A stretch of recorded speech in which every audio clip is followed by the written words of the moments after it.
On August 29th, 2024 at 6 p.m., Johnson Middle School held our Title I annual meeting in the school gymnasium.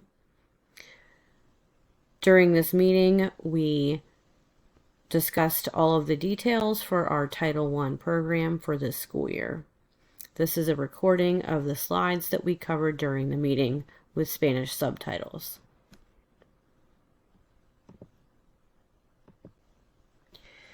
Title I is the largest federal program supporting education.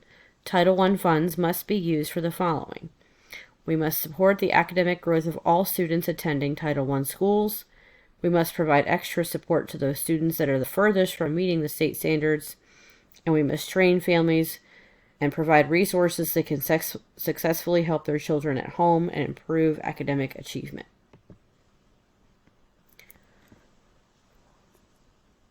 Our funds are used in various ways. Our administrative team at the school considers data and feedback collected throughout the school year to write our Title I plan. Our team this year is Marina Middleton, Tia Wilkerson, Kristen Mekalovich, Holly Ford, Roberta Scott, Diane Hassling, Ryan Langley, Stephanie Castaldo, Cynthia Pajon, Stacy Walsh, Rena Latour, and Jody Rostas.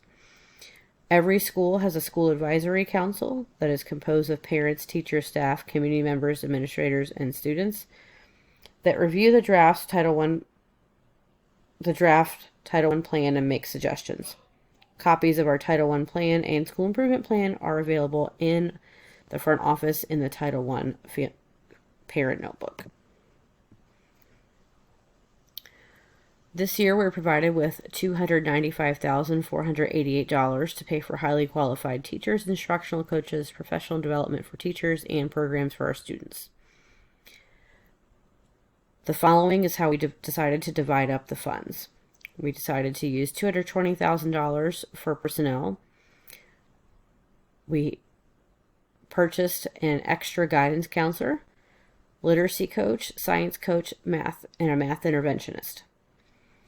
We're spending about $20,000 on materials and supplies, including planners and classroom supplies. We have about $15,000 allocated for our tutoring program and $30,000 allocated for technology and subscriptions, iPads, translation devices, etc.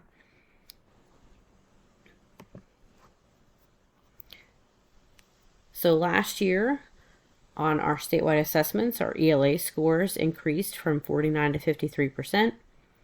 Our overall proficiency in math increased from 54 to 63%. Algebra proficiency increased from 69 to 86%. Geometry proficiency decreased from 93 to 88%. Science proficiency increased from 45 to 48%.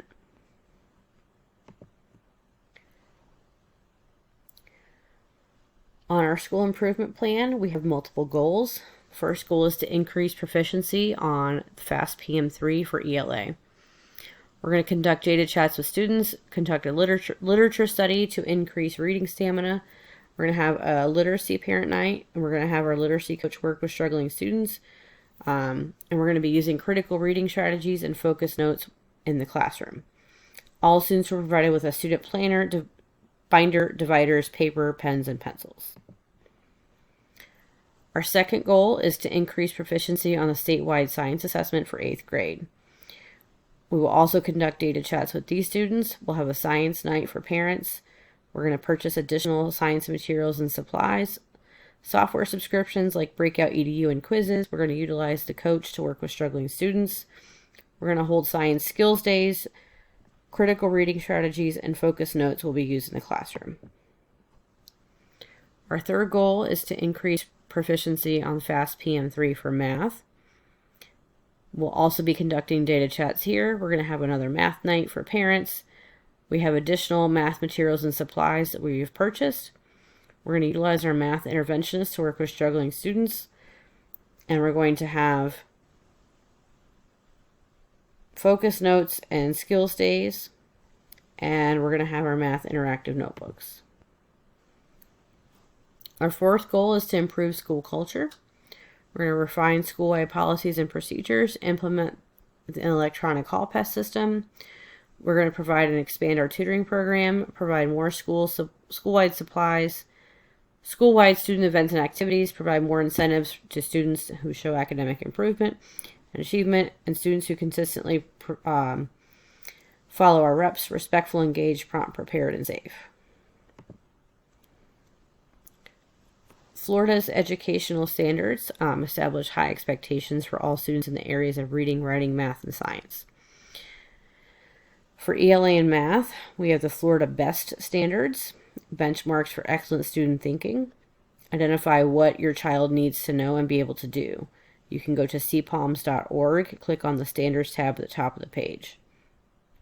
You can view these standards that way. If you need help accessing the BEST standards on CPALMS, please ask your child's teacher. This year, we're going to have multiple assessments. ELA will be on August 27th, December 3rd, and May 1st. Math will be on August 28th, December 4th, and May 2nd. The writing test will be on April 1st. The civics and science test will both be on May 13th, and Algebra 1 and Geometry EOC will be the week of May 19th. Parents and families can request to have their child's scores reviewed and explained to them by a member of the school staff at any time during the school year. On our parent survey results, the preferred communication was email and text messages.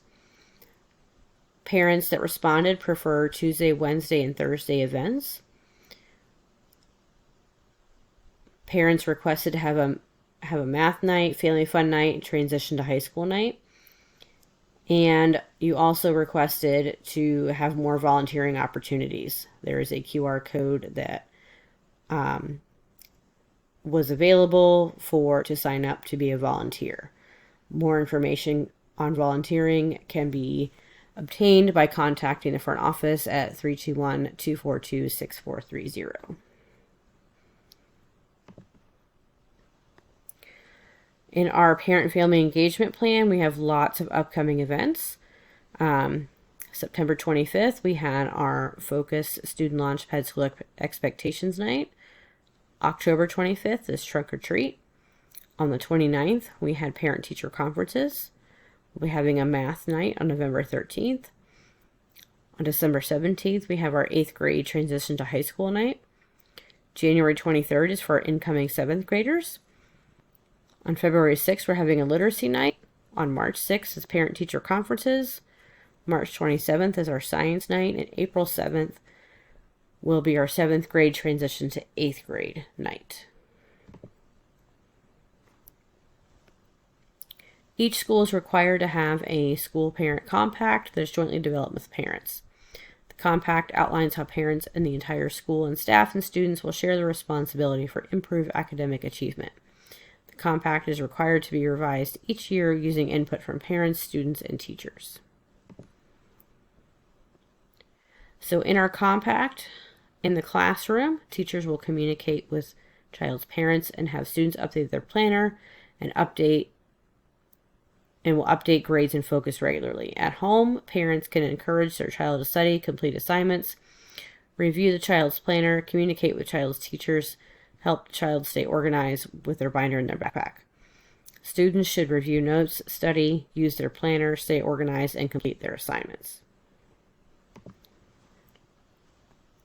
If your child's teacher is qualified and state certified for the grade subject area you are teaching, parents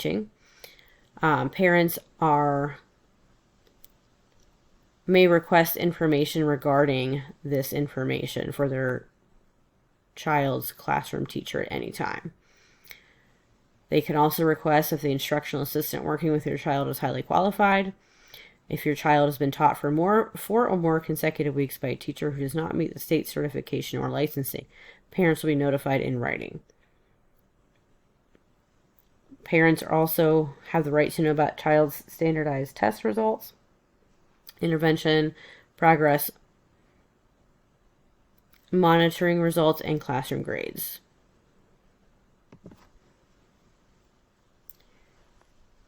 This year, please communicate with your child's teacher often. Start at the beginning of the year. Consider how you want to communicate with each other. Please make sure you're giving us your input on our Title I plan. Make sure you're filling out as many exit slips, Google Form surveys as possible. Consider volunteering or joining the district parent leadership team. Ask your child's teacher for materials to help you at home.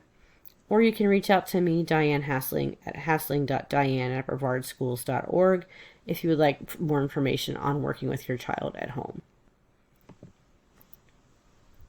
Our school website is linked here. We also have a Facebook page that is updated regularly.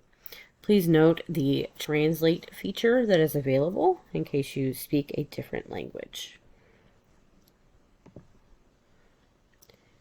Please make sure that you've signed up for your child's Focus account and consider volunteering at our school this year.